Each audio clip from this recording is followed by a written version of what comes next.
On tour. It is an Alteryx event that's been travelling through APAC, and I'm speaking to Libby Duane Adams, who is the Chief Advocacy Officer and a co-founder of the company, which was founded 25 years ago. Yes. 25 years ago, 97, you're saying? Yes. So that seems like a while ago. A lot's happened in that time, right? But I want to go back even further to start this conversation, Libby. Can we say, well, I remember back in the 80s, the big debate, and this was, we still had communists and so on in half the world, that there was a big debate in UNESCO, I remember, about information rich, information poor, and there was a great deal of concern that the population wouldn't be divided into those two camps. Do you want to sort of start from, if you can cast your mind back to around that time, and what led you into this field in the first place? What was going on, and what got you so interested in data? Great question. The interest in data was really about or around that ability to use it as the asset that it is, begin to understand what kind of insight could it drive, what could it tell me. That was really the genesis of my interest in data, is what can we actually find out from those data. That was my start. And did you ever think, like, if you look back on that period now, because so your company founded around the time the World Wide Web was becoming a usable thing, and usable for business especially. Like, I think the science community sort of had their hands on it a bit before that, but that it became popularised as a business sort of platform. And even in those days, I suppose we had a fairly naive view of what it might do, or people having difficulty really imagining what it might do. What did you think was possible back then versus how you see things happening now? I love the question, because back in 1997, I can remember that like it was yesterday. The web in 97 was used predominantly for travel planning, because the travel industry was one of the first to really embrace the web, because it made the world a smaller place. And the use of the web for children doing school projects. A lot of parents and guardians were using the web to do research, so it really replaced the encyclopedias very early on. And then as we began our journey, I remember making phone calls, because one of the first applications that we had built and delivered was a browser-based application. And in 1997, it was in July, August of 97, we were demonstrating big data in the cloud for self-service analytics, empowering business users to get insights from data. Now, this was 1997, and this was far before the coining of the phrase big data, certainly before the coining of the phrase self-service analytics.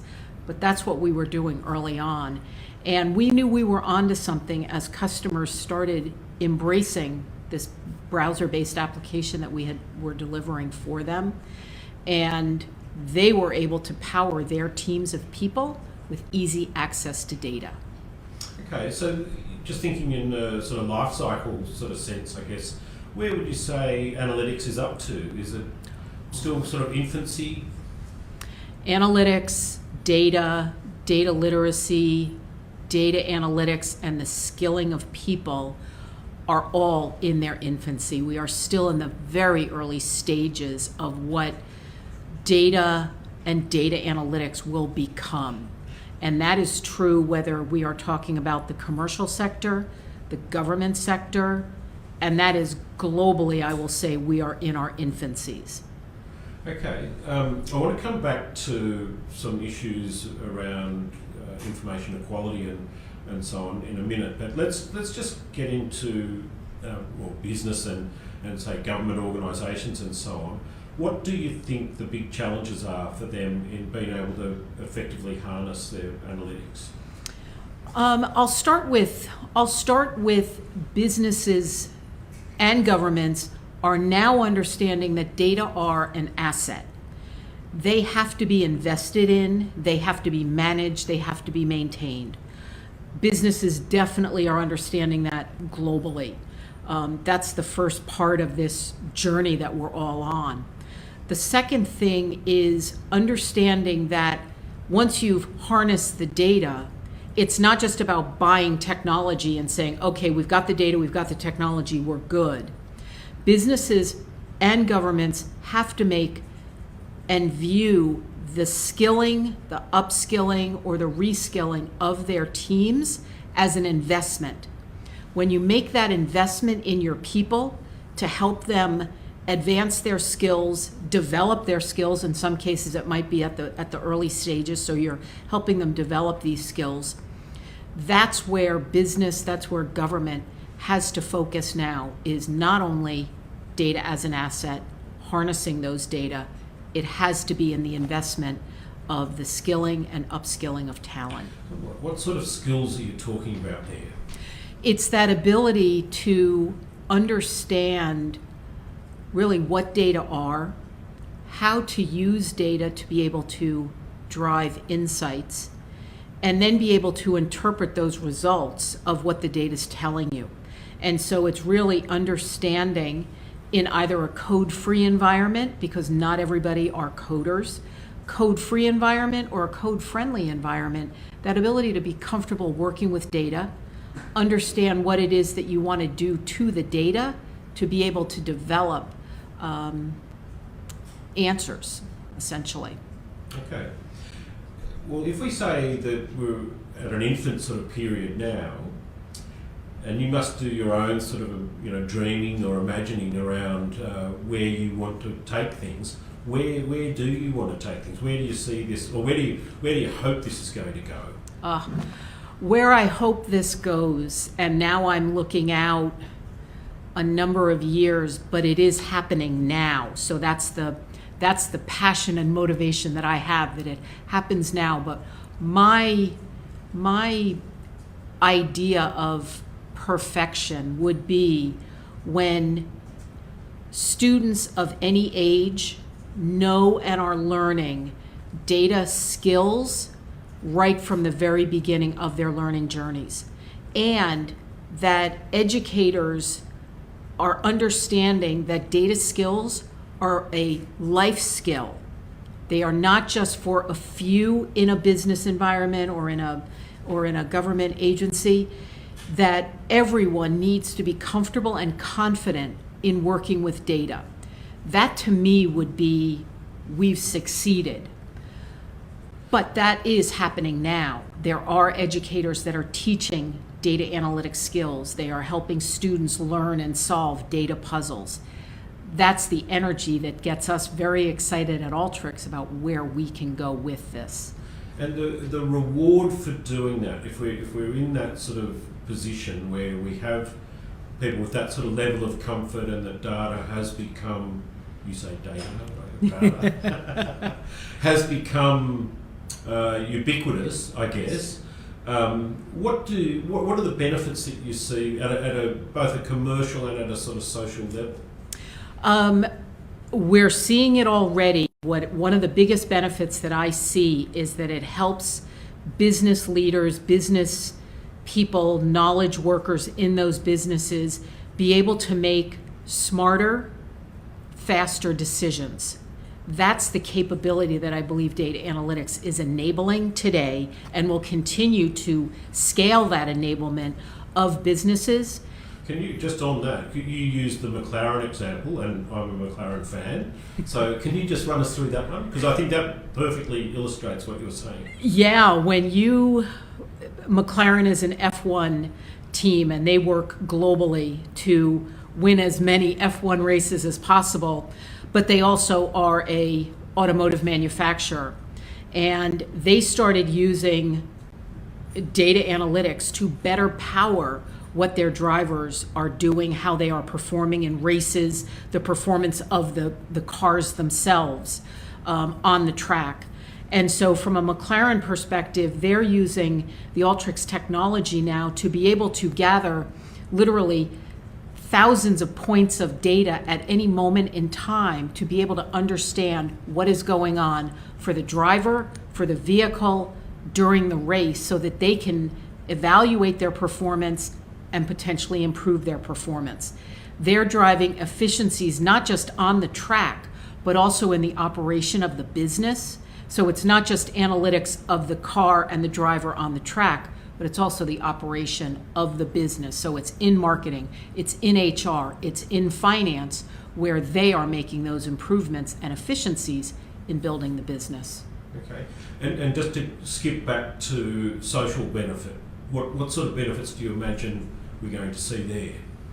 Social benefits, that to me is unbelievable potential where we can actually impact people's lives. We can impact communities. We can impact schools. We can impact anyone that is able to understand, if we have these insights from data, how can we improve, change, build efficiencies to do whatever it is better. Those are examples. I'll give you one quick story. One of our partners from Copenhagen, Denmark, is working with a nonprofit organization in Copenhagen called Hack Your Future. Hack Your Future is a nonprofit that serves refugees. They're serving these refugees by teaching coding. They came to us and asked us if we could support one cohort of students. 5 students said they want to learn data analytics. We entered those 5 students in our 6-week training program. They worked through the training program and got their Alteryx core certification. 4 of those 5 students, former refugees, are now employed. That's an example of social impact, changing people's lives, and those people, those talented individuals who are now employed, are paying it forward by changing the performance and improvement of the companies that are employing them. Libby, in relation to the Spark program, we do want to talk about that in some detail, but before doing that, can you just give me a sense of how extensive that program actually is? Absolutely. Today we are proud to be able to talk about the fact that we have over 150,000 learners that have been through the program across more than 840 higher education institutions in 45 countries around the world. And we are focused in higher education right now because those individuals are closest to the job market to help with that talent skills gap that we're trying to shorten.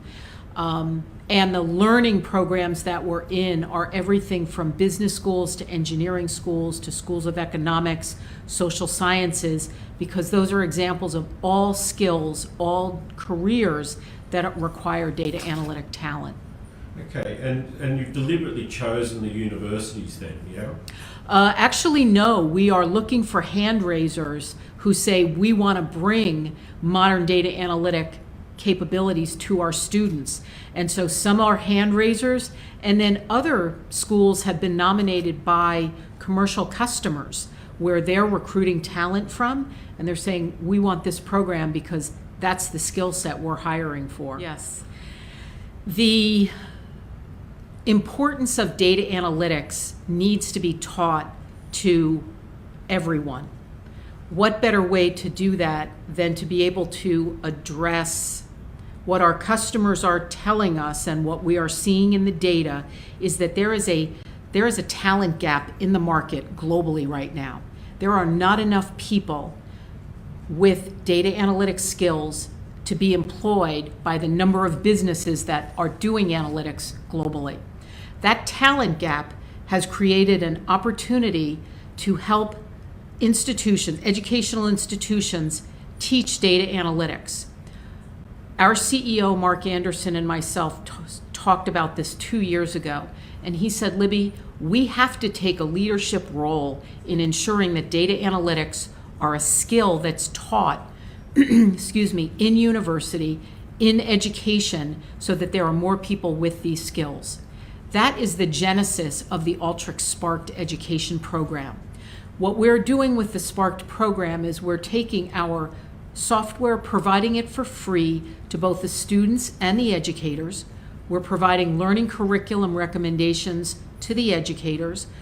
We're providing learning paths. We're providing scholarship funding to the students so that they can develop these skills while they're in university, while they're in school, and then make that transition to their careers very smooth, because when they tell employers that they have these data analytics skills, it's going to raise their CV to the top of the pile and provide them that opportunity for employment, because businesses are so hungry for modern analytic talented individuals in the workplace. We have to be able to enable that talent.